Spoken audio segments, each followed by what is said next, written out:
Hello बच्चों, तो एक और वायरल वीडियो की शुरुआत क्लास 10th बायोलॉजी का जो चैप्टर नंबर 7 है और लेक्चर नंबर 3 यानी कि पार्ट 3 में हम पार्ट 2 में बहुत सारी चीज़ें पढ़े थे। अब हम पार्ट 3 में आते हैं यानी कि कंट्रोल एंड कोऑर्डिनेशन, नियंत्रण और समन्वय। आज ये जो पार्ट 3 यानी ये लेक्चर नंबर 3 है, इसमें हमारा पूरा कंप्लीट हो जाएगा जो हमारा चैप्टर नंबर 7 था, नियंत्रण और समन्वय। तो आज हम लोग क्या पढ़ने वाले इसके बारे में पहले थोड़ा सा जान लें। आज हम लोग रिफ्लेक्स एक्शन यानी कि प्रवृत्ति क्रिया क्या होती, वह क्रिया जो हम अपनी इच्छा अनुसार कर सके या ना कर सके। ठीक, तो आज हम लोग रिफ्लेक्स एक्शन के बारे में, प्रतिवृत्ति क्रिया के बारे में बहुत ही अच्छे तरीके से समझने वाले हैं। तो सबसे पहले आपको दिख रहा होगा मनुष्य में कुछ क्रियाएं अपने आप घटित होती। कोई क्रिया होती, एक्शन होती है जो अपने आप घटित हो जाती है, कुछ जो होती है वो नहीं घटित होती। मान लीजिए हम छींक रहे हैं, खांस रहे हैं या फिर किसी को देख कर अचानक डर जाए, तो यह सारी जो क्रिया होती है वो अपने आप हो जाती है, हम अपनी इच्छा अनुसार नहीं करते हैं। तो कुछ क्रिया अपने अनुसार हो जाती है, इच्छा अनुसार, कुछ चीज़ें नहीं होती है। तो उसी चीज़ को हम लोग समझने वाले हैं। आज का यही हमारा टॉपिक भी है। क्या मनुष्य में कुछ क्रियाएं अपने आप घटित होती हैं, जैसे खांसना, छींकना, तो इस क्रिया को बोलते हैं अनैच्छिक, यानी कि जो अपनी इच्छा अनुसार ना हो, अनवॉलंटरी, इंग्लिश में इसको बोलते हैं अनवॉलंटरी, यानी जो अपनी इच्छा अनुसार ना हो। और जो अपनी इच्छा अनुसार होता है उसको वॉलंटरी बोलते हैं। बच्चों, जो अपनी इच्छा अनुसार नहीं होता है, जैसे खांसना, छींकना, किसी को देख के डर जाना, अचानक कोई चीज़ आ जाए तो फिर घबरा जाने, ये सारी चीज़ें जो है अपने आप नहीं होती। इसका जो कंट्रोल होता है, नियंत्रण करता है, वो स्पाइनल कॉर्ड करता है बच्चों, मेरुरज्जु करता है। जो हमारा मेरुरज्जु होता है पीछे, जो होता है बैकबोन के पीछे, वही इसका कंट्रोल करता है कौन सी क्रिया को, जो अपने आप घटित हो जाती है, जो हम अपनी इच्छा अनुसार यानी कि अनैच्छिक पेशियाँ जो अपनी इच्छा अनुसार नहीं करते। अब हम आते हैं कार्डेटा स्तनियों में 2 प्रकार की क्रिया होती है।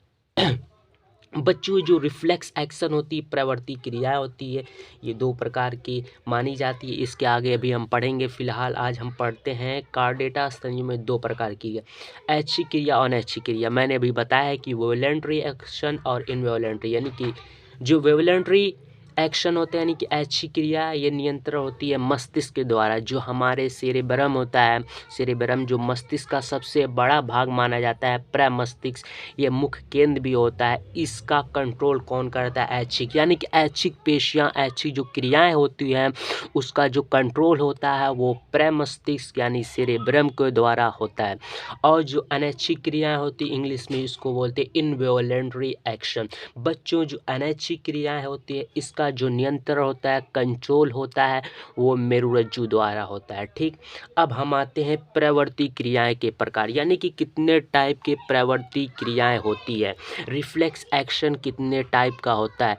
प्रवृत्ति क्रियाएं जो होती है वो 2 टाइप की होती है, आपको यहाँ पे देखने को मिल रहा होगा, सरल प्रतिवर्त और उपर्जित प्रतिवर्त। सरल प्रतिवर्त को इंग्लिश में बोलते हैं सिंपल एक्शन और उपर्जित प्रवर्त को बोलते हैं एक्वायर्ड एक्शन। ठीक, अब हम आते हैं मेरुरज्जु द्वारा इसको जन्मजात, ये जो होती है प्रवृत्ति क्रियाएं, इसका कंट्रोल जो होता है मेरुरज्जु द्वारा होता है। और सरल परिवर्त को, यानी कि ये जो सरल प्रतिवर्त आपको दिख रहा है, इसका जो कंट्रोल होता है मेरुरज्जु द्वारा होता है। इसे जन्मजात प्रतिवर्त भी बोलते हैं, इंग्लिश में इनबॉर्न, यानी कि ये जन्मजात होते हैं, माता पिता से एक दूसरे में ट्रांसफ़र हो जाते हैं, इसीलिए सरल प्रतिवर्त यानी कि सिंपल एक्शन को हम जन्मजात प्रतिवर्त बोलते हैं। और इसका जो कंट्रोल होता है, नियंत्रण होता है, वो मेरुरज्जु द्वारा यानी कि स्पाइनल कॉर्ड द्वारा होता है। ठीक, अब हमारा आता है उपर्जित प्रतिवर्ष। बच्चों, ये क्या होता है, उपर्जित एक्वायर्ड,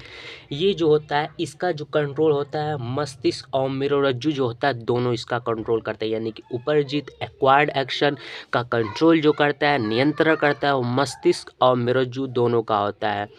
इसमें क्या होता है, पहले जो जंतु होता है उसको पहले से सीखा जाता है, जैसे कि हम तैरना हुआ, साइकिल चलाना हो या फिर कोई ऐसा सीखने वाली चीज़ हुई, उसका जो कंट्रोल होता है वो उपरजित के इसमें सीखे जाते हैं, फिर उसके बाद ये घटना घटित होती है। जैसे कि हम तैरना सीख गए तो फिर तैरते ही रहते हैं, मान लीजिए कहीं मौका मिलो तो वगैरह वगैरह। तो इस तरीके से आप समझ चुके हों कि उपरजित प्रतिवर्त क्या होते हैं, यानी कि इससे पहले सीखे जाते उसके बाद घटित होती।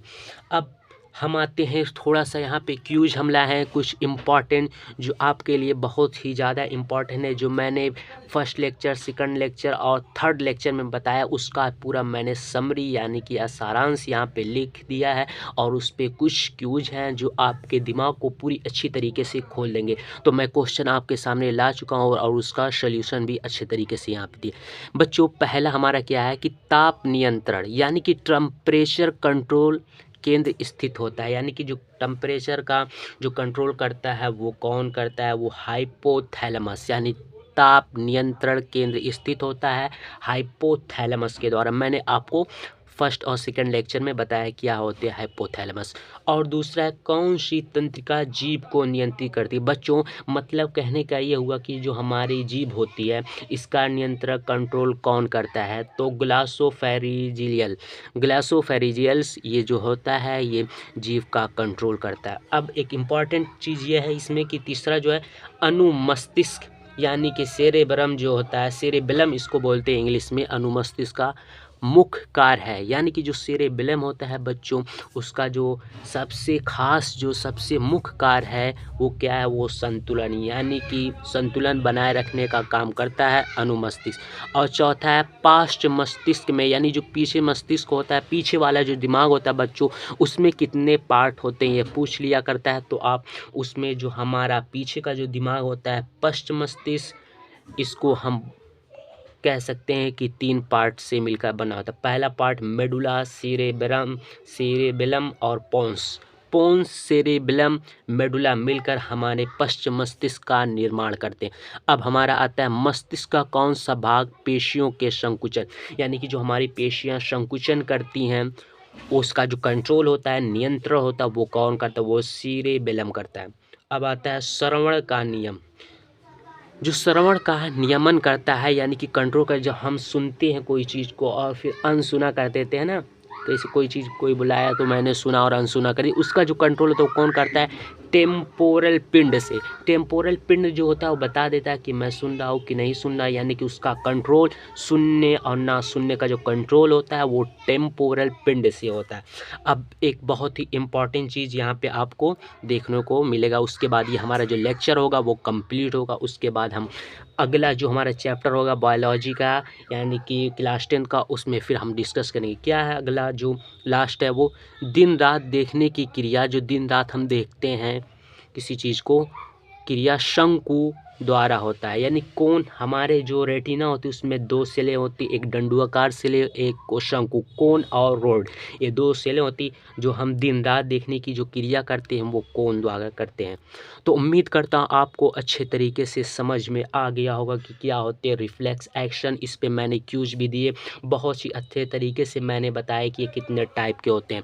तो बच्चों आज के लिए ये जो हमारा टॉपिक था, जो हमारा चैप्टर था, चैप्टर नंबर 7, वो लेक्चर फर्स्ट, लेक्चर सेकंड और लेक्चर थर्ड में ये कंप्लीट हो गया। अब हम अपना अलग जो जो हमारा नया टॉपिक हो गया, चैप्टर होगा, उसके बारे में डिस्कस करें। तो पढ़ाई करते रहें। All the very very best बच्चों।